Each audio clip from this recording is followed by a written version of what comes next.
اعوذ باللہ من الشیطان الرجیم بسم اللہ الرحمن الرحیم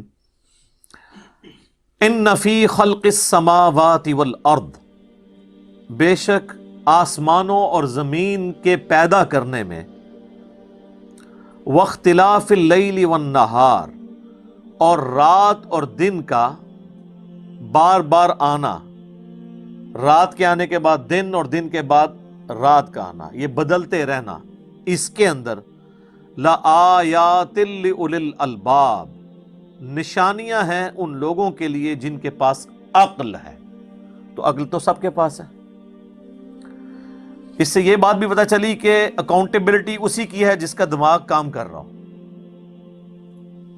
جو صحیح بخاری میں سیدنا علی کا قول لے کر آئے امام بخاری تعلیقاً،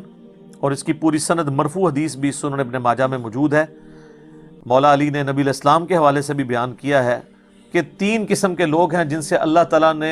اپنا قلم اٹھا لیا ہے۔ نمبر 1 مجنون، پاگل،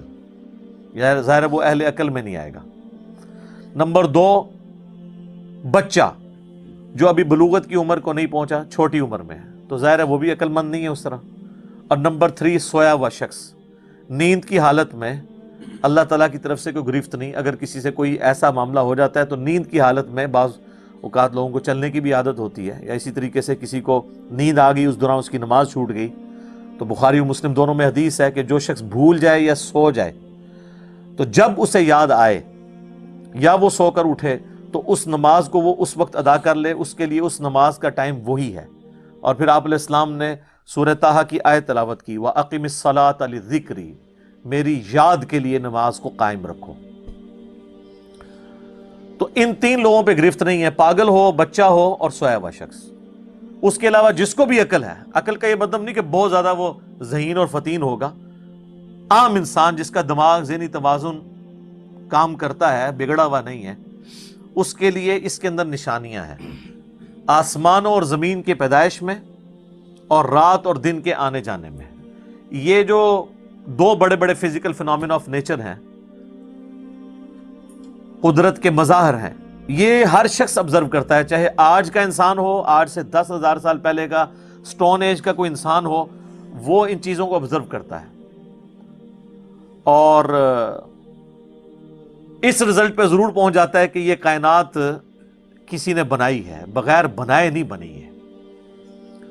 اور آسمان اور زمین کی پیدائش میں غور کرنے کا مطلب یہ ہے کہ پھر جو کچھ آسمان اور زمین میں آپ کو نظر آ رہا ہے، اس میں ستارے بھی ہیں، سورج بھی ہے، اور زمین میں جو کچھ بھی نظر آ رہا ہے، ایک ایک چیز کے اندر اللہ کی قدرت کی نشانیاں موجود ہیں۔ اس وقت میرے بھائیوں، اس ہمارے میریکل پلانٹ زمین کے اوپر، ارتھ پہ 2 ملین سپیشیز دریافت ہو چکی ہیں، نباتات اور حیوانات کی، یعنی پودوں اور جانوروں کی ملا کر 20 لاکھ سپیشیز، یعنی 20 لاکھ ٹوٹل مخلوق کی تعداد نہیں ہے، ان سپیشیز میں سے صرف انسان ایک سپیشیز ہے، اور انسان ہی 7 ارب کے قریب تو ہیں دنیا میں۔ اس طرح گننا شروع کرتے ہیں، انسان، گھوڑا، کوا، چیل، مرغی، خچر، یوں آپ گنتے چلے جائیں، انسان کے علاوہ جتنے بھی اس روئے ارض پہ آباد ہیں چیزیں، چاہے وہ جانوروں میں سے ہوں، چاہے وہ نباتات پودوں میں سے ہوں، تو ان کی سپیشیز 20 لاکھ ہیں، اور یہ ابھی وہ ہیں جو دریافت ہوئی ہیں۔ اور سائنٹسٹ ہمیں بتاتے ہیں کہ 1 اسکوائر انچ بھی اس زمین کا ایسا نہیں جہاں پہ کوئی لیونگ تھنگ نہ ہو۔ 1 اسکوائر انچ، یعنی انچ بائی انچ کا جو ڈبہ ہے نا، اتنی جگہ بھی ایسی نہیں ہے جو خالی ہو کسی زندہ مخلوق سے۔ آپ یہ کہیں گے ہمیں کچھ نہیں نظر آ رہا، جناب نہ نظر آنے والی مخلوق ہے جو خوردبین سے آپ کو نظر آ جاتی ہے۔ ایون خوردبین کے ذریعے اگر ہم اپنے جسم پہ دیکھیں نا، تو یہ بیکٹیریاز ہی بیکٹیریاز نظر آئیں گے جو ہمارے جسم سے خوراک حاصل کر رہے ہیں، لیکن ابھی دیکھنے میں تو نہیں نظر آتے، بہت چھوٹے ہیں۔ 1 اسکوائر انچ بھی ایسا نہیں ہے جہاں کوئی لیونگ تھنگ نہ ہو۔